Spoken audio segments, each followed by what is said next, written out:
নমস্কার সকল দর্শক বন্ধুকে স্বাগত জানাই মৌমিতাস টিউটোরিয়াল চ্যানেলে। বন্ধুরা, তোমরা এখন দেখতে পাচ্ছ আমি সংস্কৃত একটি পাঠ্য নিয়ে বসেছি, যেটা হচ্ছে ক্লাস 7-এর সংস্কৃত সিলেবাসের একাদশ পাঠ।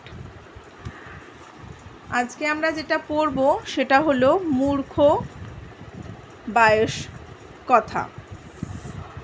মূর্খ বায়স কথা এর বাংলা অর্থ হলো মূর্খ কাকের কথা। অর্থাৎ সংস্কৃতে বায়স অর্থাৎ কাক। তো এই সম্পর্কে আমরা গল্পটি পড়ব এবং তোমরা দেখতে পাচ্ছ গল্পটির নিচে একটি সুন্দর ছবি দেওয়া রয়েছে। তোমরা নিশ্চয়ই গল্পটির সাথে পরিচিত, ছোটরা এর অনেক কার্টুনও দেখেছো। তো গল্পটি জানা থাকলেও দেবনাগরী হরফে এটি কী করে পড়তে হবে সেটি আমি তোমাদেরকে এখন শেখাবো, এবং তার সাথে সাথে আমি প্রতিটি লাইনের মানেও বলে দেব। সাথে থাকো বন্ধুরা। ভিডিওটি ভালো লাগলে অবশ্যই লাইক করবে, কোনো জিজ্ঞাসা থাকলে কমেন্টস করবে। চ্যানেলটি যদি তোমার প্রয়োজনের হয় অবশ্যই সাবস্ক্রাইব করে দিও আগামী দিনের ভিডিওগুলি পাওয়ার জন্য। একদা কশ্চিৎ বায়সো মাংসখণ্ডমেকং নীত্বা বৃক্ষশাখায়াং খাদতি স্ম। একদা কশ্চিৎ বায়স মানে একদা মানে কোনো এক সময় কোনো এক কাক মাংসখণ্ড একং অর্থাৎ একটি মাংসখণ্ড নীত্বা অর্থাৎ নিয়ে বৃক্ষ শাখায়াং খাদতি স্ম বৃক্ষ শাখায় খাচ্ছিল। এখানে যেহেতু একটি কাকের কথা বলা হয়েছে, ঠিক সেই কারণে কিন্তু খাদতি স্ম হয়েছে। এখানে যদি কর্তা বহুবচন হতো তাহলে কিন্তু তার ক্রিয়া অর্থাৎ খাদতিটা খাদতি না হয়ে খাদন্তি হয়ে যেত, তাই কি না? পড়ার সময় যদি এভাবে বুঝে পড়ো তাহলে কিন্তু তোমরা অতি অনায়াসে অনুবাদও সঠিক করবে। এক বচনের সঙ্গে কিন্তু এক বচনই হয়, তাই তো? এগুলো সব সময় মাথায় রাখবে। তদা এক শৃগালঃ পথি গচ্ছন বৃক্ষ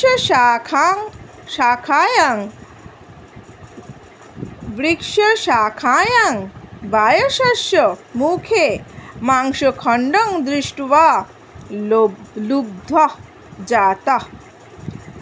তখন কি হলো না, তদা এক শৃগাল তখন একটি শৃগাল পথি গচ্ছন পথ দিয়ে যাচ্ছিল বৃক্ষ শাখায়াং বায়সস্য মুখে বৃক্ষ শাখায় বায়সটির মুখে মাংসখণ্ডং দৃष्ट्वा মাংসখণ্ডটি দেখে লুব্ধ জাত তার সেটা পাওয়ার ইচ্ছা জন্মালো।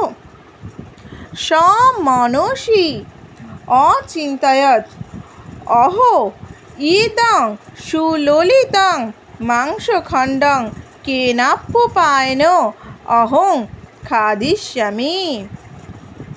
সমনসি অচিন্তয়ৎ সে মনে মনে চিন্তা করল, অহো আহা ইদং সুললিতং মাংসখণ্ডং এরকম সুললিত মাংসখণ্ড কেন ওপি উপায়েন কেনাপ্যুপায়েনটাকে আমরা যখন পড়ব তখন কিভাবে ভেঙে নেব? কেন ওপি উপায়েন কেনাপ্যুপায়েন অহং খাদিষ্যামি কি করে আমি এই সুললিত মাংসখণ্ডটাকে খেতে পারি, এটাই সে চিন্তা করতে লাগলো।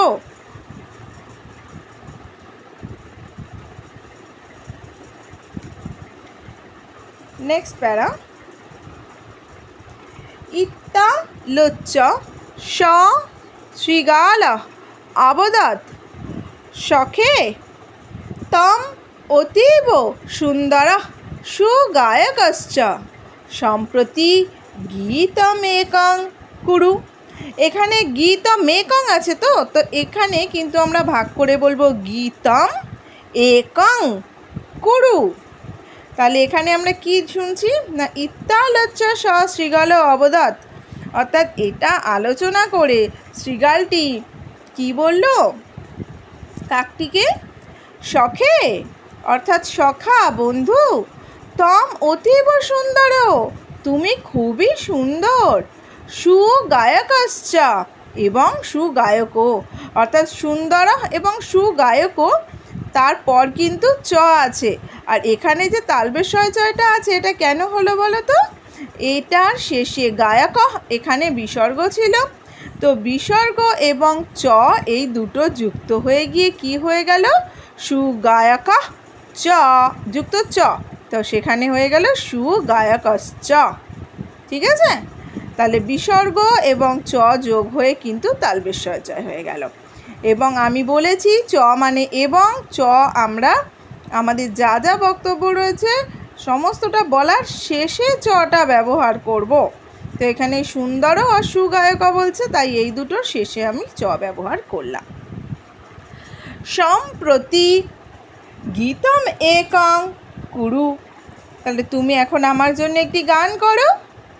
তৎ শ্রুত্বা, আচ্ছা এখানে বলে রাখি, আগেও যদিও বলেছি অন্য গল্পের ক্ষেত্রে, শ্রুত্বা, নিত্যা, দৃষ্ট্বা এই ধরনের যখন তোমরা ওয়ার্ডগুলো পাবে, এই শব্দগুলি কিন্তু সমস্তই হচ্ছে তাচ প্রত্যয়ন্ত শব্দ, অর্থাৎ শ্রুত্বা মানে শুনিয়া, দৃষ্ট্বা মানে দেখিয়া, নিত্যা মানে নিয়ে লইয়া। ঠিক আছে, তাহলে এখানে কি হলো তৎশ্রুত্বা অহম আনন্দং লভিষ্যামি, সেটা নিয়ে আমি আনন্দ লাভ করব, অর্থাৎ সেটা শুনে আমি তৎশ্রুত্বা সেটা শুনে আমি আনন্দ লাভ করতে পারবো।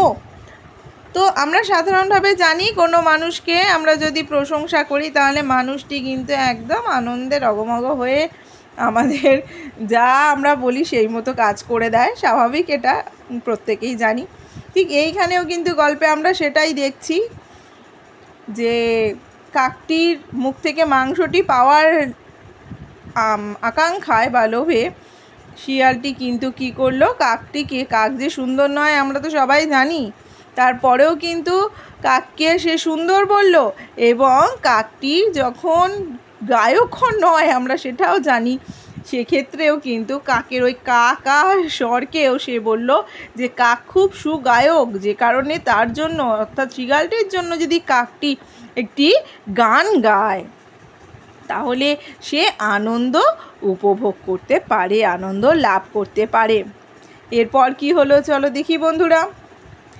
তৎশ্রুত্বা যদা সগর্বিতঃ বায়সঃ মুখং বেদয়তি, এটা কিন্তু বয়জাফলা আকার, বেদয়তি তদা চঞ্চুধৃতং, এটা হচ্ছে ইয় চয় হস্যু, ঠিক আছে, চ ইয় চয় হস্যু ধৈরি ত অনুস্বার চঞ্চুধৃতং মাংস খণ্ডং ভূমৌ পতিতম, তাহলে তৎ শ্রুত্বা তা শুনিয়া, যদা সগর্বিতঃ বায়স সেই গর্বিত কাকটি মুখং বেদয়তি তদা যে মুখটি বড় করলো, চঞ্চুধৃতং মাংসখণ্ডং অর্থাৎ কাকটির ঠোঁটে ধরে থাকা যে মাংসখণ্ডটি সেটি কি হলো ভূমৌ পতিতম মাটিতে পড়ে গেল। শৃগাল মাংসখণ্ডং নৃত্বা দূরং ধাবতি স্ম, শৃগাল মাংসখণ্ডটি নিয়ে দূরে দৌড়ে চলে গেল। তা সে কি আর সেখানে দাঁড়িয়ে থাকে, কাক তো এসে ঠুকরে দেবে, তার মাংস পাওয়ার উদ্দেশ্য ছিল, সে মাংস পেয়ে গেছে ব্যাস, আর থাকে দে ছুটে পালিয়েছে একেবারে। তো আমরাও কিন্তু অনেক সময় বা যাই হোক মানুষ অনেক সময় নিজ কার্যসিদ্ধি করার জন্য অপর ব্যক্তিকে কিন্তু এইভাবেই প্রশংসায় একদম গর্বিত করে তোলে, এবং যখন সে বোঝে যে হ্যাঁ আমার এত প্রশংসা করছে তাহলে হয়তো তার জন্য এটা করা উচিত, এইভাবে কিন্তু অনেক সময় কার্যসিদ্ধি করে মানুষের। তো এখান থেকে আমরা একটি নীতি শিক্ষা পেলাম। তা নীতি শিক্ষাটা কীরকম না দুর্জন প্রিয়বাদী চ নৈতদ বিশ্বাসকারণম। দুর্জন যতই প্রিয় বাক্য বলুক, তুমি কিন্তু এটা কখনোই বিশ্বাস করো না। অর্থাৎ দুর্জন ব্যক্তি, তুমি যাকে জানো সে দুর্জন ব্যক্তি, তাকে যদি তুমি বিশ্বাস করো তাহলে কিন্তু তোমারই ক্ষতি। তা আমরা একটা সুন্দর গল্প পড়লাম, এখান থেকে সুন্দর একটি নীতি শিক্ষাও পেলাম। তো দেখো আমরা কিন্তু এই রকম অনেক গল্প ছোট ছোট পড়বো, আগামী দিনেও পড়বো। তো গল্পগুলো কিন্তু তোমরা যে জানো না তা নয়, গল্পগুলো অবশ্যই তোমরা পড়েছো বা গল্পগুলো তোমরা কার্টুনেও দেখে থাকবে, কিন্তু দেবনাগরী হরফটাও তো জানতে হবে। তা সেই জন্যই এইটা আমার এক প্রচেষ্টা, যাতে আমি দেবনাগরী হরফটা তোমাদেরকে ঠিকঠাকভাবে জানাতে পারি, তোমাদের কোনো অসুবিধা থাকলে সেটা বলতে পারি। তো কোনো অসুবিধা যদি থাকে তোমাদের এই অধ্যায়টি নিয়ে, তাহলে আমাকে অবশ্যই জানাতে পারো।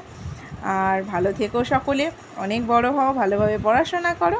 ধন্যবাদ সকলকে ভিডিওটি দেখার জন্য, সাথে থেকো সব সময়।